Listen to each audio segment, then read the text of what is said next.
Masih bersama kami Slam 99 channel motivasi dan inspirasi. Simak video-video kami dan silahkan tekan tombol subscribe, like, dan komen.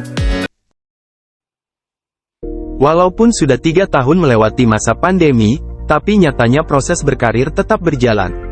Mulai dari fresh graduate hingga profesional memiliki berbagai rencana terkait perkembangan karir mereka pada tahun ini. Ada yang ingin mencari pengalaman baru atau sekedar mengembangkan skill. Jika kamu salah satunya, maka penting untuk mengetahui situasi dunia kerja yang mungkin akan terjadi di tahun ini. Dikumpulkan dari berbagai sumber, berikut adalah pekerjaan dan skill yang dibutuhkan pada tahun 2023. 1. Kemampuan seperti programming, web development, desain grafis dan pembuatan aplikasi. Kemampuan manusia dalam mengatasi masalah semakin maju. Dulu kita mengenal telepon kabel, sekarang berganti telepon tanpa kabel yaitu HP atau Android. Berkembangnya Android menuntut usaha manusia untuk mempelajari skill-skill yang hubungannya dengan Android dan komputer. Di antaranya programming, web development, aplikasi, desain grafis dan lain-lain.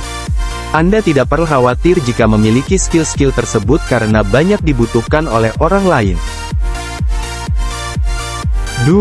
Kemampuan kreatif seperti fotografi, videografi dan seni lukis. Saat ini, jagat sosial media memang tengah dihebohkan dengan kemunculan beragam aplikasi yang bisa orang-orang gunakan sebagai untuk menjual foto dan video. Dan yang namanya menjual, tentu saja akan menghasilkan sesuatu yang sebut uang. Menarik sekali kan? Viralnya aplikasi jenis ini memang tidak lepas dari berita seorang pemuda yang berhasil menjadi miliarder hanya dengan menjual foto saja ya. Dan foto yang ia jual ini ya menggunakan aplikasi jual foto. Kamu pasti sudah mendengar berita yang satu itu juga kan? Kami yakin jawabannya ya. Kami rasa, kamu saat ini merasa terkejut dengan kemunculan aplikasi-aplikasi ini. Well, seharusnya kamu tidak perlu merasa terkejut ya. Pasalnya, sekarang kan sudah zaman yang serba digital. Jadi menghasilkan uang dengan cara yang sangat mudah tentunya bukan lagi suatu hal yang mengejutkan. Belum lagi YouTuber dan TikToker yang sukses karena keahliannya dalam membuat video. Ini peluang besar bagi Anda yang ingin mengikuti jejak kesuksesan YouTuber dan TikToker yang bergaji miliaran rupiah. 3. Kemampuan bahasa asing. Sebenarnya, sangat banyak alasan penting mengapa kita harus meningkatkan kemampuan berbahasa asing, namun beberapa contoh seperti karena cepatnya perkembangan teknologi saat ini yang memudahkan seseorang berkomunikasi antar negara, mempelajari ilmu dari banyak jurnal ilmiah yang tentu di dalamnya banyak yang menggunakan bahasa asing. Nah, tahukah kamu bahwa kemampuan dalam berbahasa asing ini juga bisa menjadi value added kita dalam menghadapi derasnya arus globalisasi modern masa kini? Selain itu, ketika kita dapat menguasai bahasa asing, kita juga mampu memahami berita terkini dari luar negeri. Hal ini bisa membuat kita selalu update dengan isu-isu terkini yang terjadi di luar sana dan membuat kita mengerti akan tantangan apa saja yang harus dihadapi dalam globalisasi saat ini. 4. Keterampilan menulis. Konten merupakan hal yang penting dalam pemasaran dan juga bisnis. Ini bisa membuat brand kamu jadi lebih dikenal, membangun keterikatan dengan konsumen, bahkan bisa meningkatkan penjualan. Pernah dengar istilah, "Content is king"?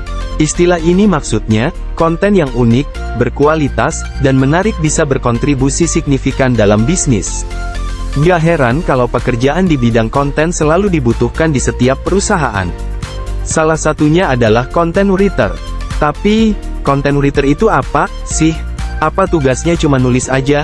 Yuk, kenal lebih dekat dengan profesi yang satu ini mulai dari tugas, gaji, sampai skill yang harus dimiliki. Content writer itu apa sih? Content writer adalah pekerjaan yang tugas utamanya membuat konten dalam bentuk tulisan yang relevan dan menarik. Konten yang ditulis biasanya panjang dan detail, contohnya adalah artikel ini.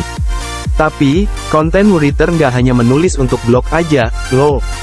Bisa juga untuk halaman web, caption media sosial, press release, dan deskripsi produk. Untuk menulis konten yang berkualitas, content writer harus bisa memahami siapa audiensnya, tujuan konten dibuat, dan identitas brand.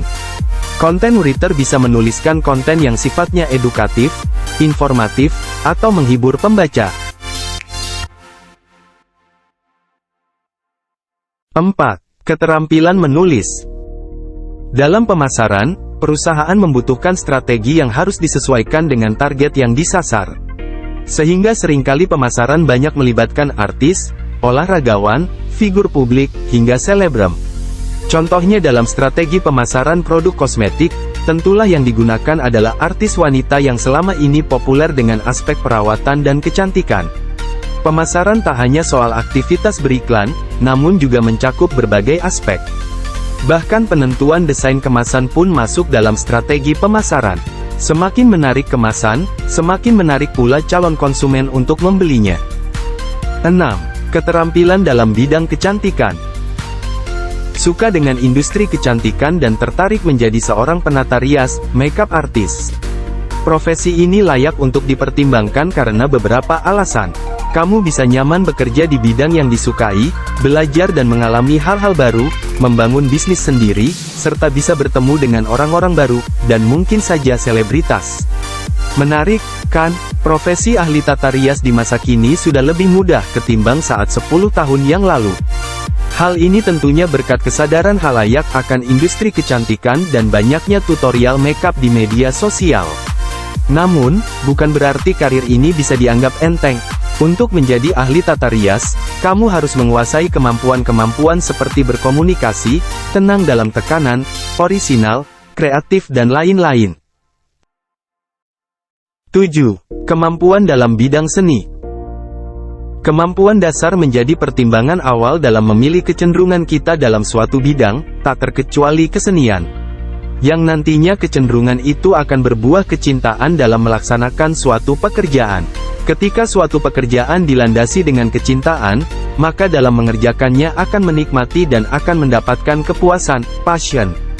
Jadi dalam dunia kesenian memang diperlukan skill supaya seni tersebut dapat diciptakan atau dimainkan dengan sungguh, dan menghasilkan sebuah kepuasan bagi sang kreator dan juga audiens. Tentu saja dalam menciptakan sebuah seni, memerlukan tingkatan skill yang berbeda. Misalkan ketika seorang pelukis menciptakan lukisan jenis dekoratif dengan surrealisme, tentunya memerlukan tingkatan skill yang berbeda. Begitu juga ketika musisi memainkan jenis musik dangdut dengan progresif, tentunya akan memiliki tingkatan skill yang berbeda. Terdapat beberapa tingkat kesulitan atau kerumitan dalam setiap bidangnya, maka dari itu perlu diimbangi pula dengan ketajaman skill yang berbeda. 8. Kemampuan dalam mengajar. Seorang pendidik atau pengajar atau guru tidak lahir dengan keterampilan mengajar sejak bayi. Diperlukan latihan dan juga pengalaman agar seorang pengajar memiliki keterampilan mengajar yang baik. Keterampilan mengajar tersebut membentuk penampilan atau performance guru yang baik, sehingga dapat menyampaikan pelajaran dengan baik pula. Keterampilan mengajar merupakan suatu keterampilan dasar yang harus dimiliki oleh pengajar dan melekat pada profesinya sebagai hasil dari terjadinya proses pendidikan yang diselenggarakan oleh lembaga pendidikan. Keterampilan mengajar tersebut memuat mengenai teaching skill. 9. Keterampilan dalam olahraga. Aktivitas fisik terutama olahraga sangat membutuhkan keterampilan dalam prakteknya untuk dapat memberikan penampilan yang baik. Menurut Smith yang dikutip oleh Amung Mamun dan Yuda M. Saputra, keterampilan merupakan kemampuan untuk membuat hasil akhir dengan kepastian yang maksimum, tetapi dengan pengeluaran energi dan waktu yang minimum. Pada hakikat manusia sangat membutuhkan keterampilan dalam kehidupan sehari-hari, karena dengan keterampilan manusia dapat menyelesaikan tugas-tugasnya, dan dapat mengatasi masalah. Inilah beberapa macam keterampilan yang dibutuhkan di akhir-akhir ini. Terima kasih.